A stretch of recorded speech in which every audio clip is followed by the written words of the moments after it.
or not, as we'll talk about in a bit. The team, which is really important. The product, how you build the product, how you build something people actually want. And lastly, scaling.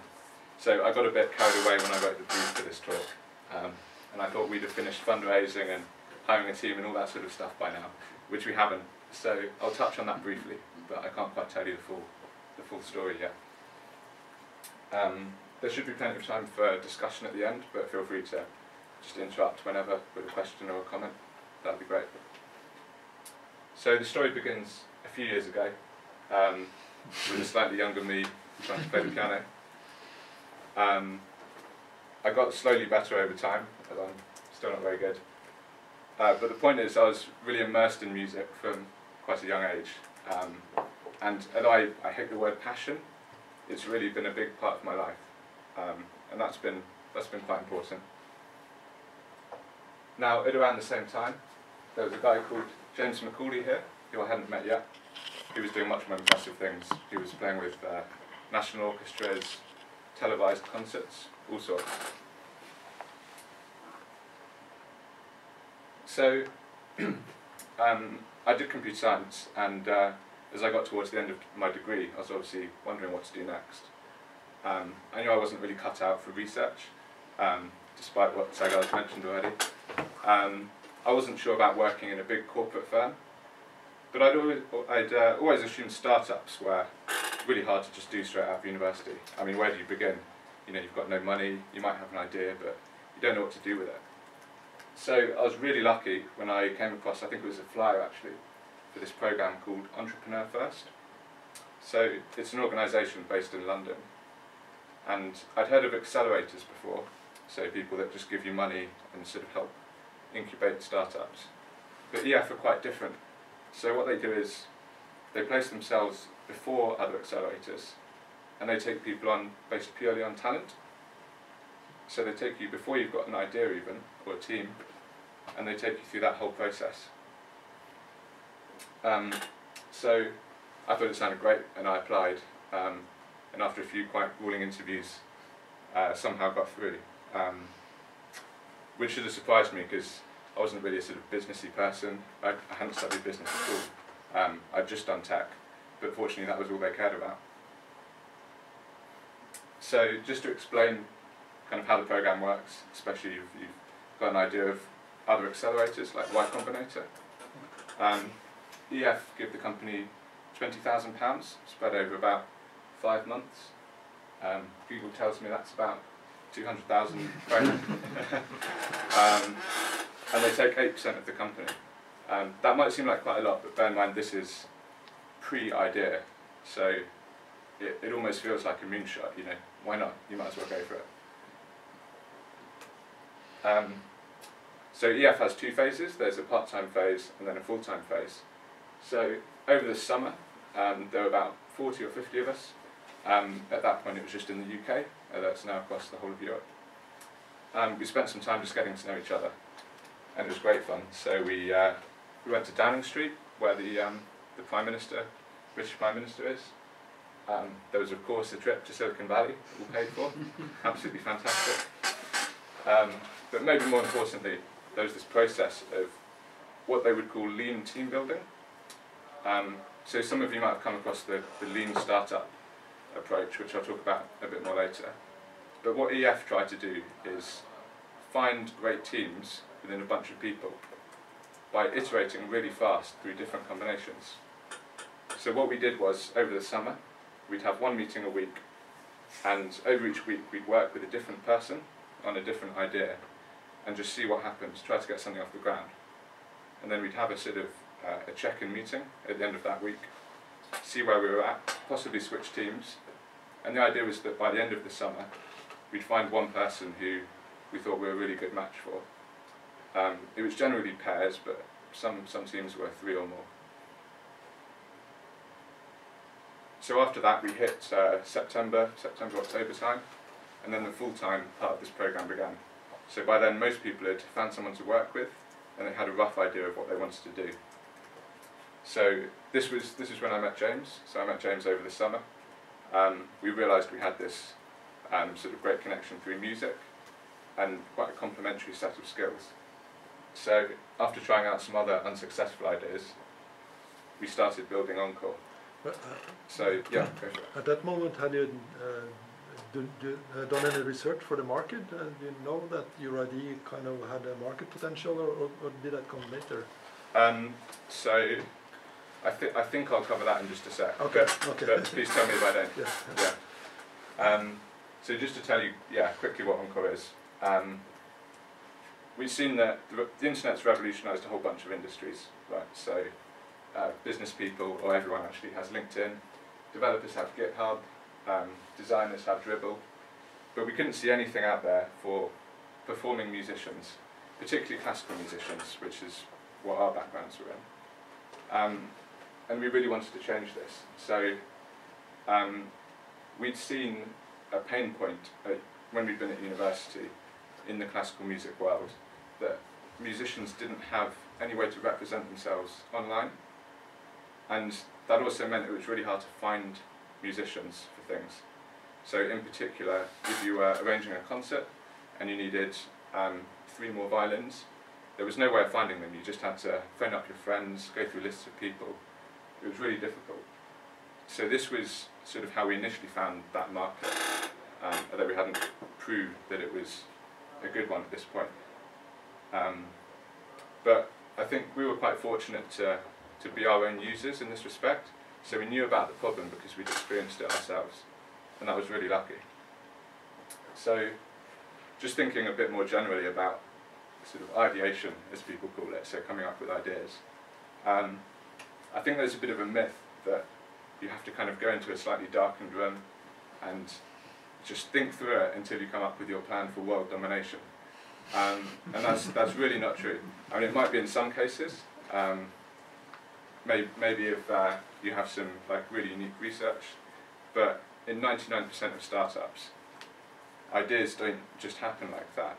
You come across ideas by talking to users and slowly steering your solution until you build something that they want. So obviously you need a starting point, but in our case, for instance, that was just the interest in music and the realization that people needed some kind of platform.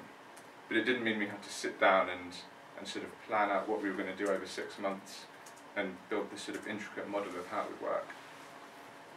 So I guess what I'm saying is ideation is about solving your own problem, possibly, and or talking to other people about the problems they have.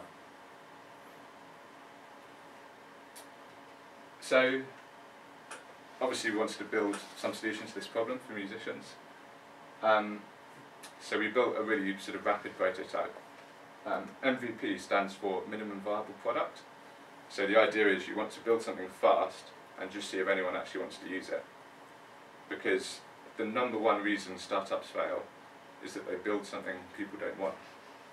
Even among startups who know that that's the reason startups fail, they still build stuff people don't want. So building an MVP is really important. You get something out there, you see what people think, and then you can iterate on it. It might not mean you have... Yeah, go for it. Yeah, but how do you know what is minimal? Is minimal in terms of effort or in terms of meeting the current standards of what's available? Or? Yeah, great question. I think it's the least amount of work you have to do to get something that will test the idea. So for us, the problem was musicians not having any representation online. So the smallest thing we could do to prove that was just to have profiles. For instance, we didn't need a sort of feature-rich network. We just needed basic profiles. So, I mean, it's hard to give a general answer, I guess, but it's building something from which you'll be able to measure some response from the market that you're looking at. And then you can go back and build more based on what they thought or what you saw them do with your product. So you want to build something that would have people make an effort to use it, in some sense? Yeah, I mean, I guess in some sense, if people don't really want to use it, you've already failed. So it's kind of, So like when I've done sort of user studies based on research, it's kind of different because you can sort of force people to use your thing and see how they behave with it. Yeah. And obviously sometimes they may then realise it's good fun, or they may have been very enthusiastic anyway. But I guess with this it's slightly different, because if the uptake isn't there at the start, especially as you're sort of testing this with your friends and people, then you probably haven't hit a pain point. Because the whole point about a pain point is that people will jump at any solution to it. Especially given we're talking about free products at the moment. So yeah, I think that's the first test, is whether they jump at your idea of solving their problem. Did you have to convince them, or not at all? I mean, not really, to be honest. We just said what it was. We just said, you know, we know that you guys have this problem, try this out. Obviously it was just a small bunch of people at first, and then, you know, their friends saw them using it and asked us if they could have a go, and it sort of spread organically, which is kind of a good sign, obviously.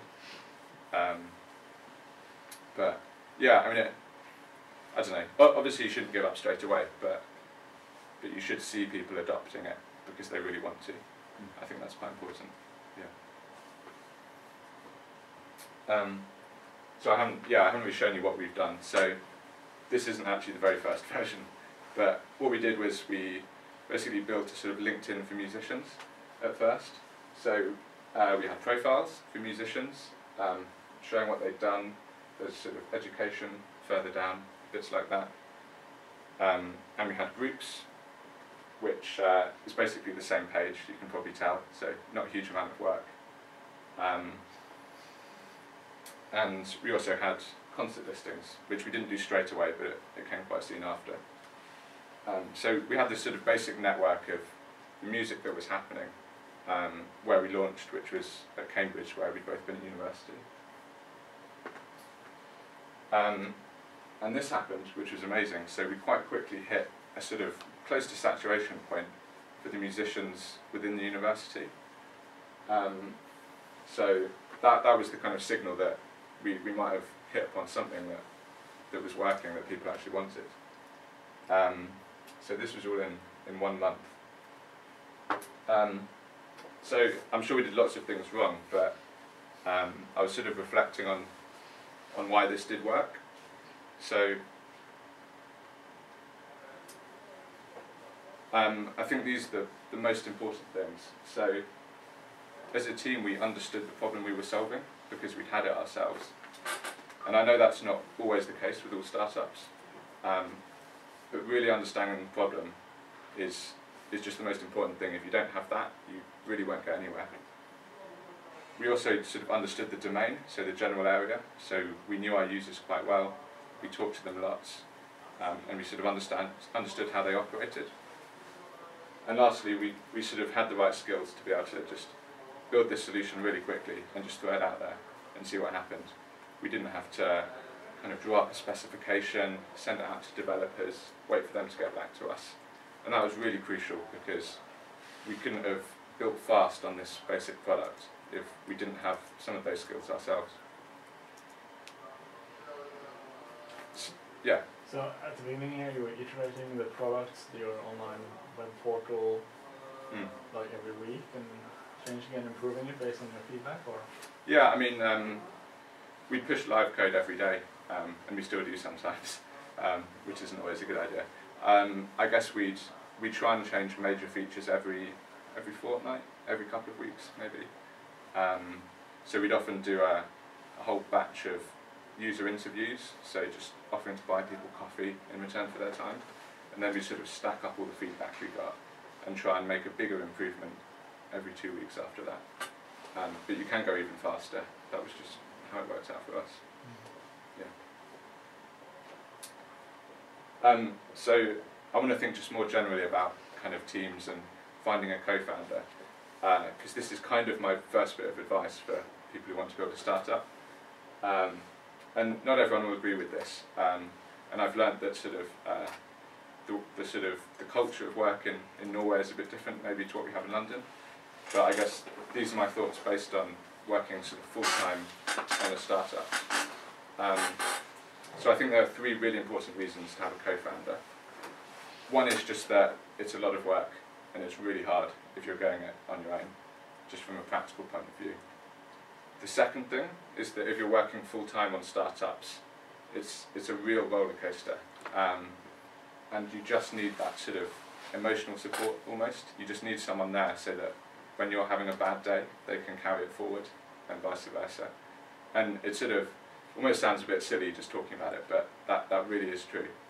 And the third thing is actually, if you get to a point where you're looking for investment, one of the first things they'll look for is the team. And an important part of that is, in many cases, having more than one person. Because if you're on your own, you will have to be unbelievable or probably crazy in many cases. And this is the most important thing when you're you don't really pick a co-founder, but this is what to look for. You want to have some sort of shared interest, but complementary skill sets.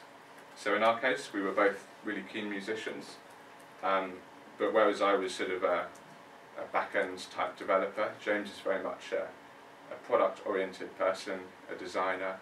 So between us, we had this sort of full suite of skills we'd need to build this product. And if you can match both of these things, which is harder than it sounds, I think you're off to a really good start. So an interesting thing I found out recently is, on average, startups have 2.2 co-founders. I don't know what 0.2 of a co-founder looks like, but yeah, there's almost none with one, and then you get quite a few with sort of 3 or 4 co-founders. So, sort of back to the story of Encore. So we'd launched in Cambridge. We'd got a bunch of users. So our next thought was obviously, let's see if we can do this again at different universities, different cities, and just sort of see where we go from here. I mean, we didn't really know what we were doing, but we threw it out there and tried to duplicate that success in all these different institutions across the UK.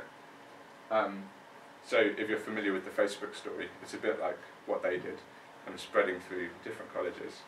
So we had a kind of invite system, and also locked it down to people with the right email address from these institutions.